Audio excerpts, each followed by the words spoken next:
ನಗರದ ಮಹಬೂಬ ಕಾಲನಿಯ ಆರ್ಜಿಎಂ ಶಾಲೆ ಪಕ್ಕದಲ್ಲಿರುವ ಎಂ ಮರಿಬಸನಗೌಡ ವಕೀಲರು ಚಾರಿಟಬಲ್ ಟ್ರಸ್ಟ್ ಕಾರ್ಯಾಲಯದಲ್ಲಿ ಟ್ರಸ್ಟ್ ಅಧ್ಯಕ್ಷ ಎಂ ಅಮರೇಗೌಡ ವಕೀಲರು ವನಸಿರಿ ಫೌಂಡೇಶನ್ ಸಂಸ್ಥಾಪಕ ಅಧ್ಯಕ್ಷ ಅಮರೇಗೌಡ ಮಲ್ಲಾಪುರ ಅವರ ಪರಿಸರ ಸೇವೆ ಗುರುತಿಸಿ ಇನ್ನಷ್ಟು ಹೆಚ್ಚಿನ ಸೇವೆ ಮಾಡಲು 25,000 ಚೆಕ್ ಮೂಲಕ ದೇಣಿಗೆ ನೀಡಿದ್ದಾರೆ. ವನಸಿರಿ ಫೌಂಡೇಶನ್ ಸಂಸ್ಥೆ ಸುಮಾರು 10 ವರ್ಷಗಳಿಂದ ಕಲ್ಯಾಣ ಕರ್ನಾಟಕದಾದ್ಯಂತ ಗಿಡ ಮರಗಳ ಉಳಿವಿಗಾಗಿ ಬಿಸಿಲಿನ ತಾಪವನ್ನು ಕಡಿಮೆಗೊಳಿಸಲು ಮತ್ತು ಅರಣ್ಯ ಪ್ರದೇಶವನ್ನು ಹೆಚ್ಚಿಸುವ ಗುರಿಯನ್ನು ಹೊಂದಿ ಪರಿಸರ ಸಂರಕ್ಷಣೆಯಲ್ಲಿ ತೊಡಗಿದೆ.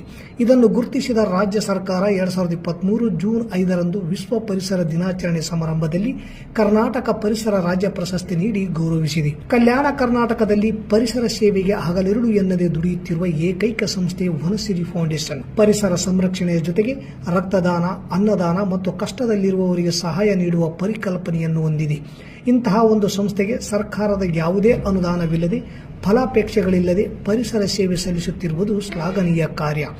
ನಾವೆಲ್ಲರೂ ಸಹಾಯ ಸಹಕಾರ ನೀಡುವ ಮೂಲಕ ಇನ್ನೂ ಹೆಚ್ಚಿನ ಪರಿಸರ ಸಂರಕ್ಷಣೆ ಕಾರ್ಯಗಳನ್ನು ಮಾಡಲಿ ಎಂದು ಎಂ ಮರಿಬಸನಗೌಡ ವಕೀಲರು ಚಾರಿಟಬಲ್ ಟ್ರಸ್ಟ್ ವತಿಯಿಂದ 25,000 ರೂಪಾಯಿ ಚೆಕ್ ದೇಣಿಗೆಯಾಗಿ ನೀಡುತ್ತಿರುವುದು ನಮಗೆ ಸಂತೋಷದಾಯಕವಾಗುತ್ತಿದೆ ಮತ್ತು ಇಂತಹ ಸಂಸ್ಥೆಗಳಿಗೆ ನೀವೆಲ್ಲರೂ ಸಹಾಯ ಮಾಡುವ ಮೂಲಕ ವನಸಿರಿ ತಂಡದ ಜೊತೆಗೆ ಕೈ ಜೋಡಿಸಿ ಪರಿಸರ ಸಂರಕ್ಷಣೆಗೆ ಸೇವೆ ಸಲ್ಲಿಸೋಣ ಎಂದರು. ಈ ಸಂದರ್ಭದಲ್ಲಿ ಆದನಗೌಡ ಎಲೆಕೂಡ್ಲಿಗಿ, ರಾಜು ಪತ್ತಾರ್, ಮುದುಕಪ್ಪ ಹೊಸಳ್ಳಿ ಕ್ಯಾಂಪ್, ಮಂಜುನಾಥ್ ವಕೀಲರು ಇದ್ದರು. ಕಳೆದ 15 ದಿನಗಳಿಂದ